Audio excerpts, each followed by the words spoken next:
I want to talk a little about efficiency and being productive, because it's always a balance, right? Because we are bombarded with emails every day when you get up, and on a Monday, right? And you have your meetings. So what's your personal advice, how to balance to be efficient and productive? It's a struggle. I'm not going to lie. But what I've done is I shut off my notifications and I block off. I think it's called focus time now on Outlook, because I was finding that, people, I manage my calendar tight, right? And people will look for that little opening in that little time slot and try to, get you in a meeting sometimes. So I've had to be really better about, I shut off my email notifications because I realized what was happening to me is sometimes at the end of the day, I'd have like 7 things in draft email that I thought I finished, right? But I was in the middle of it and then I got distracted because I bounced to something else. So time management is a challenge for me personally. That's what I've done. I shut off my notifications and I block off focus time where I just work. I go through, my list of things, because I do tend to sometimes flutter from project to project, and we all do. Come on. I know it's getting harder and harder, Sannah. Yeah, it is. So that's my things I've made a point to do most recently is block off focus time just to really go through my action list and make sure things are, being driven to conclusion.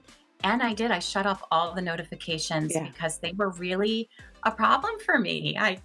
I think I had a attention deficit disorder my whole life that was never diagnosed, but and if you have that notification, right, it's like the new shiny thing, right? And then you go over and and then it's like, is that burning or not burning? Should I answer the customer? And then you jump. So I really like your approach. I like to have days where I do not have meetings at all, because as you're saying, if it breaks up, suddenly you have maybe 30 minutes before you have the next meeting. And in that 30 minutes, sometimes there's not enough time to dive in and actually solve something and get it finished and done. Then you can sit and do the smaller emails, or you can read an email and you're like, that will take me even longer.